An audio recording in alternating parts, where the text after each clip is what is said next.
Neste vídeo eu irei mostrar a reforma completa da casa de sede da minha fazenda, que teve duração de 13 meses e envolveu diversas técnicas diferentes, como a utilização dos mesmos métodos de construção a seco das casas de madeira americana.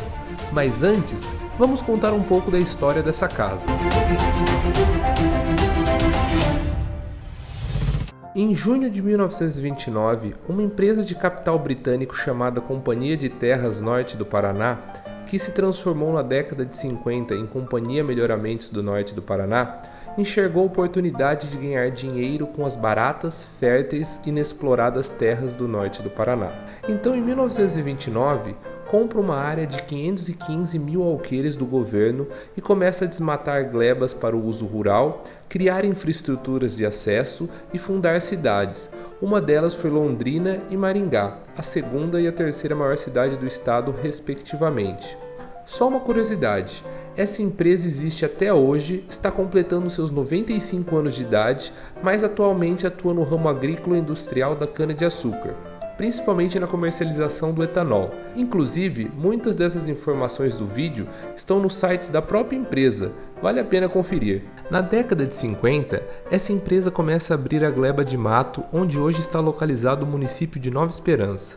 E com as enormes árvores de peroba derrubadas da área, constrói em meados dessa década a casa de sede que eu reformei recentemente, na fazenda que foi denominado naquela época de Santa Hilda, que sinceramente é um nome meio feio, né? A companhia vendeu a fazenda, a qual foi repassada para diversos proprietários, inclusive um deles é a família Montenegro do Rio de Janeiro.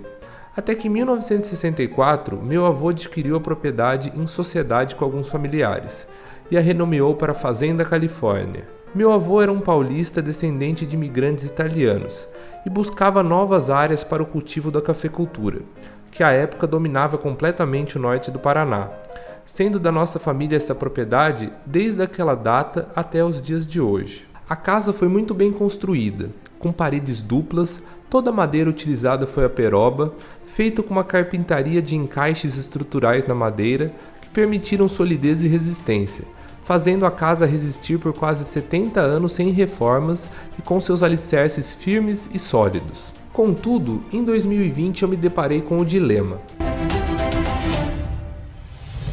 Eu havia me mudado daquela casa em 2018 por falta de condições do local. Apesar das estruturas de sustentação estarem boas, a casa estava com vários ocos em seu contrapiso, encanamentos de esgoto, que aliás eram de manilha, estavam entupidos, parte elétrica em curto, beirais apodrecendo e diversos problemas no telhado, que ocasionavam grandes goteiras no interior da residência nos dias de chuva. O dilema era bem simples.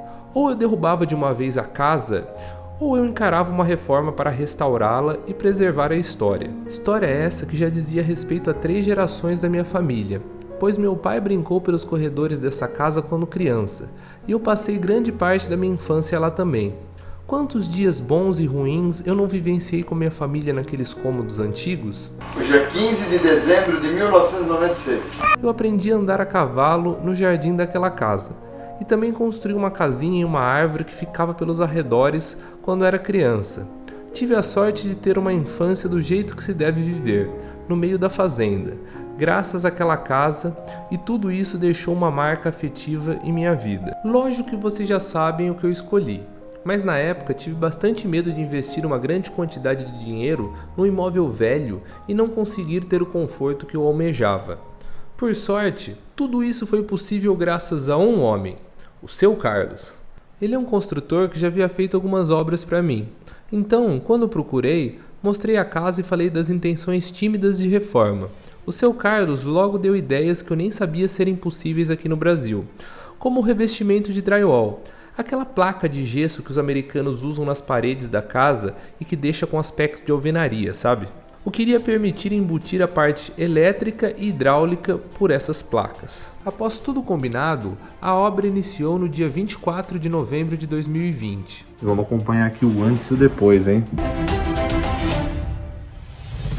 Foi feita a retirada total do piso, tanto da parte da cozinha, que tinha contrapiso e azulejo, quanto a dos quartos e da sala, que estavam com assoalho de madeira suspensos por vigas na terra.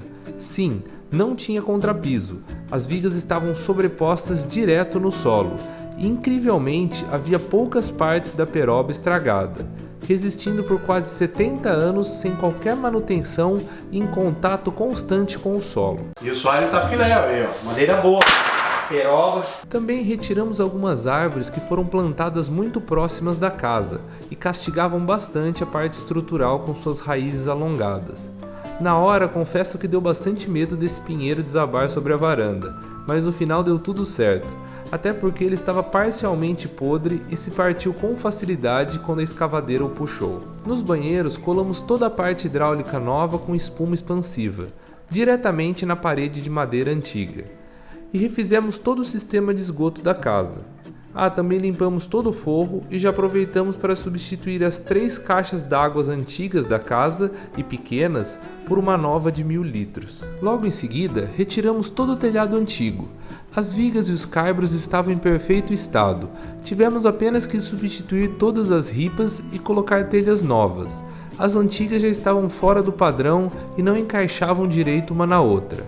Aproveitando esse ensejo, alteramos o sentido da água do telhado da cozinha, que fazia uma espécie de V e escoava a água diretamente para o telhado da sala de jantar, ocasionando frequentes goteiras no interior da residência.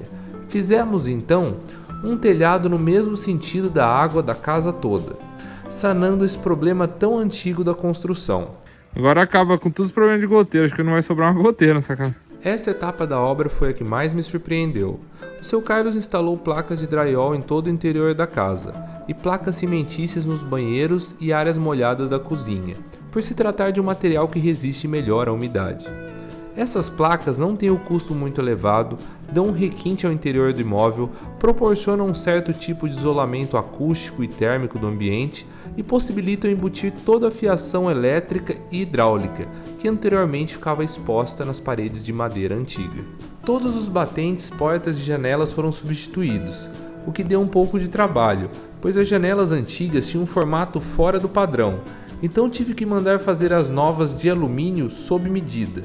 E na hora de instalar, tivemos que usar uma mistura de concreto com isopor, igual aquelas utilizadas em laje, para assentar as pingadeiras de granito e finalmente fixar a janela no local correto. Detalhe, já pedi para que todas viessem com tela mosquiteira, para evitar insetos no interior da residência. Foram instalados pisos de porcelanato em toda a área social da casa e piso laminado de madeira nos quartos. Eu fiz essa escolha porque o laminado proporciona uma sensação térmica muito mais gostosa nos quartos. Concomitante a isso, contratei uma equipe de pintura e lancei o desafio que fez mais sujeira na obra: lixar todas as várias camadas de pintura antiga do exterior da casa e envernizar tudo com Osmocolor, um verniz para madeiras expostas à chuva. O processo foi longo, desgastante e utilizou muitas lixas, mas no final mostrou o quanto a peroba é forte, bonita e resistente, pois apesar dos seus quase 70 anos, sua aparência era de nova após todo esse processo. Desde o início, era exatamente o que eu queria, que preservasse a aparência rústica da madeira por fora, mas que tivesse um requinte e o conforto de uma casa moderna por dentro. Mexemos em todas as instalações elétricas, as quais foram trocadas por cabos novos, luminárias e cordões de LED que proporcionaram uma iluminação moderna e agradável para o ambiente. Mas a cereja do bolo foi o galinho de vento que instalamos no topo do telhado, a bandeira do Brasil Imperial que colocamos na varanda e as vistas das portas e janelas que foram feitas do assoalho de peroba antigo retirado da própria casa no começo da obra. Finalmente, após um pouco mais de um ano de reforma, vários perrengues, inúmeras adaptações e diversos imprevistos, a casa ficou pronta. Fiquei sozinho sentado na varanda, relembrando todos aqueles da minha família e de outras também, que passaram momentos marcantes naquele local, e fiquei verdadeiramente orgulhoso de todo o serviço que havia feito. Poderia ter demolido aquela casa e gastado todo aquele dinheiro em algo novo, moderno e totalmente sem história. Mas naquele momento tive a compreensão completa das palavras do intelectual britânico Roger Scruton, que em uma das suas entrevistas definiu o conservadorismo com a seguinte frase: "O conservadorismo significa uma constante consciência da sua herança e da história da sua nação. Esse é o desejo do conservador.